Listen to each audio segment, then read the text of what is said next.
Hello friends, welcome to my channel. Sumitra నా కన్న తల్లి అంటూ కాంచనకు నిజం చెప్పేసిన దీప. ఆనందంలో శ్రీధర్, అనసూయ. షాక్లో పారిజాతం. అసలు ఇదంతా ఎలా జరిగిందో తెలుసుకోవాలంటే ఈ వీడియో మిస్ కాకుండా చివరి వరకు చూసేయండి.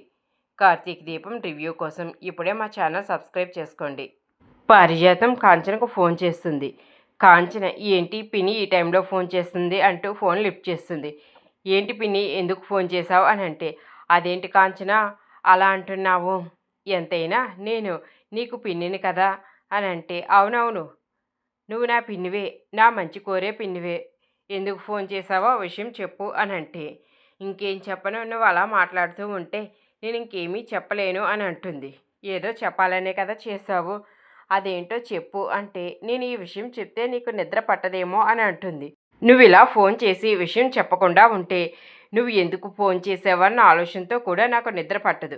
ముందు ఎందుకు ఫోన్ చేశావో ఆ విషయం ఏంటో చెప్పు అని అంటే, నీకు ఈ సంగతి తెలుసా అని అంటుంది. ఏ సంగతి నువ్వు చెప్పకుండా నాకెలా తెలుస్తుంది అని కాంచన అంటుంది.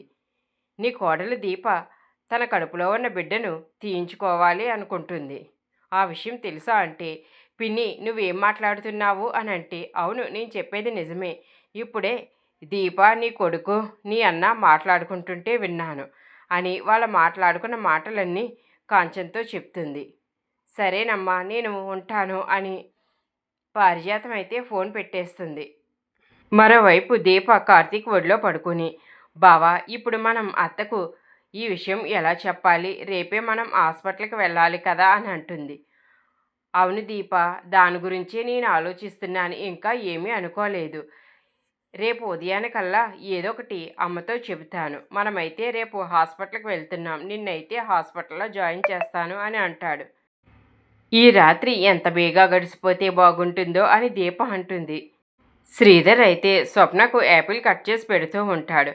పక్కనే ఉన్న కావేరి అయితే, ఏంటండి మీరు దీనికి బుద్ధి చెప్పకుండా లాయర్ని తీసుకువచ్చారు, ఇదేమో విడాకులు అంటూ ఇక మన అల్లుడికి నోటీస్ పంపించింది. అసలు అది అలా చేస్తుంటే మీరు ఎందుకు బుద్ధి చెప్తులేదు, పైపచ్చు ఇంకా యాపిల్ కట్ చేసి తిను అని తినిపిస్తున్నారు అని అంటే, అమ్మ స్వప్న మీ అమ్మకు కూడా యాపిల్ ఇవ్వని చెప్తే స్వప్న కావేరీతో అమ్మ యాపిల్ తిను అని అంటుంది. లేదు మీ తండ్రి కూతురు ఇద్దరూ తినండి, మీరేంటో నాకు అసలు అర్థం కావటం లేదు అంటూ చాలా చిరాగ్గా కావేరి అయితే రూమ్లోకి వెళ్ళిపోతుంది. నాన్న అమ్మ నా మీద ఇంత కోపపడుతుంది కదా, నీకు నా మీద కోపం రావటం లేదా అని అంటే, శ్రీధర్ ఇక స్వప్నకి చిన్ననాటి విషయాలు చెప్పి తనకి ధైర్యంగా ఎలా ఉండాలో నేర్పించిన విషయాలన్నీ గుర్తు చేస్తాడు. స్వప్న నేను నీకు ఎప్పుడూ అండగా ఉంటాను, నువ్వు ఏ నిర్ణయం తీసుకున్నా నీకు సహాయంగా నేను ఉంటాను, ఈ తండ్రి ఉన్నంత వరకు నీకు ఎలాంటి కష్టం కలగనివ్వకుండా చూసుకుంటాను అని అంటే, నాన్న అంటూ ఇక వాళ్ళ నాన్నను హక్ చేసుకుంటుంది స్వప్న అయితే. మరోవైపు దశరథ్ దాసును కలవాలని అంటాడు. దాసు ఇక దశరథ్ చెప్పిన ప్లేస్కు వస్తాడు. దశరథ్ కోసం ఎదురు చూస్తూ ఉంటాడు. ఇంతలో దశరథ్ వస్తాడు.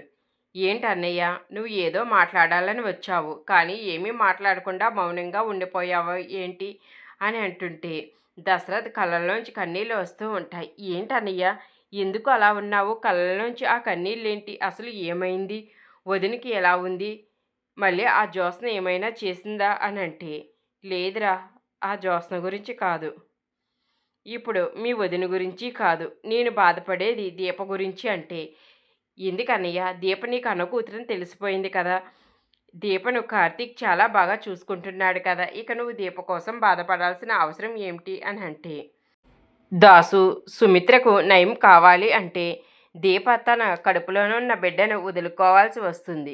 దీప తన కన్న తల్లి కోసం తన కడుపులో ఉన్న బిడ్డను వదులుకుంటుంది. నాకు దాని గురించి చాలా బాధగా ఉంది.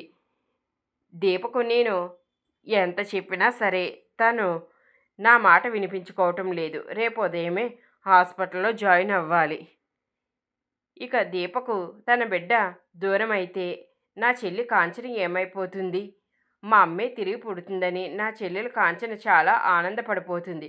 ఇప్పుడు నా చెల్లికి నేను నా భార్యను కాపాడుకోవడం కోసం మన అమ్మను చంపేస్తున్నానని చెప్తే నా చెల్లి ఏమైపోతుంది, నేను ఈ విషయం ఎవరితోనూ చెప్పుకోలేకపోతున్నాను, అలాగని బాధను ఆపుకోలేకపోతున్నాను అని అంటే, దాసు అన్నయ్య నువ్వేమీ బాధపడకు.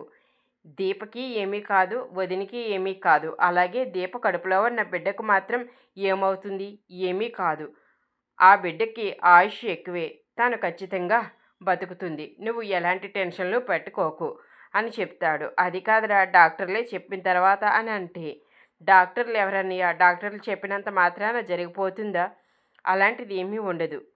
దశరథ్ నువ్వు చెప్పినట్లుగానే దీప కడుపులో ఉన్న బిడ్డకు ఏమీ కాకపోతే నేను చాలా సంతోషపడతాను అని దశరథ్ అంటాడు.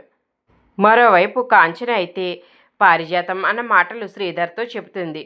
అనసూయతో కూడా చెబుతుంది. అనసూయ మీ పిన్ని సంగతి తెలిసిందే కదమ్మా, నువ్వు ఎందుకు పట్టించుకోవడం?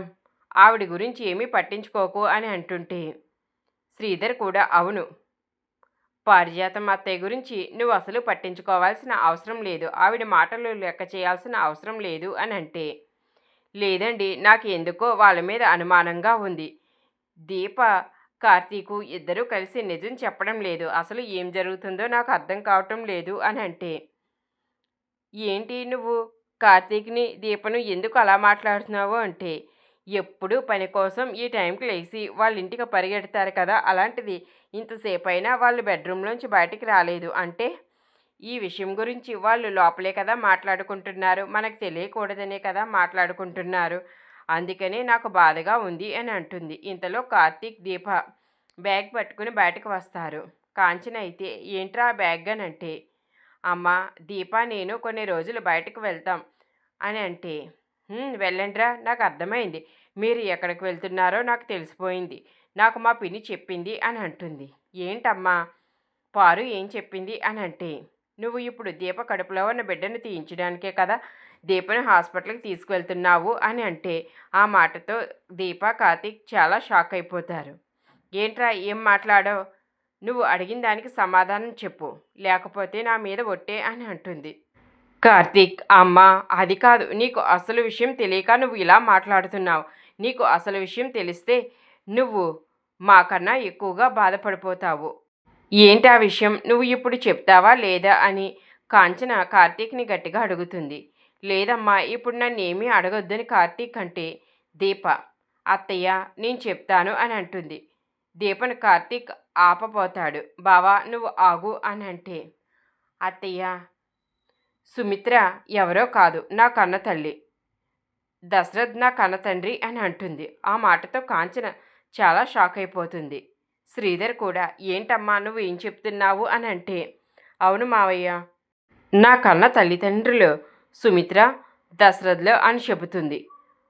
ఇక కార్తీక్ అయితే అవునమ్మా నిజమే, నువ్వు అనుకున్నట్లుగానే నీ అన్నయ్య కూతురే నీ కోడలు అయ్యింది అని అంటే, అవును ఇదంతా బాగానే ఉంది, కానీ ఇప్పుడు దీప కడుపులో ఉన్న బిడ్డను ఎందుకు తీయించాలి అని అనుకుంటున్నారు అని అంటే, అమ్మ అత్తను కాపాడాలంటే ఇప్పుడు దీప కడుపులో ఈ బిడ్డ ఉండకూడదు, అత్తకు బోన్ మ్యారో చేస్తే ఇక దీప కడుపులో బిడ్డ చనిపోతుంది, మళ్ళీ జీవితంలో దీప తల్లి అయ్యే అవకాశం ఉండదు. ఏంట్రా ఏం మాట్లాడుతున్నావు అని అంటే, అవునమ్మా ఇంతవరకు వచ్చిన తర్వాత ఇక నీ దగ్గర నిజం దాచి ఏమి ప్రయోజనం, అందుకనే నిజం చెప్పేస్తున్నాను, అత్త బతకాలి అంటే దీప కడుపులో బిడ్డ ఉండదు అని చెప్పేస్తాడు. దీప వాళ్ళ అత్త కాంచనతో నిజం చెప్పడం మీలో ఎంతమందికి నచ్చిందో కామెంట్ చేయండి. ఈ వీడియో నచ్చితే లైక్ చేయండి. Thanks for watching.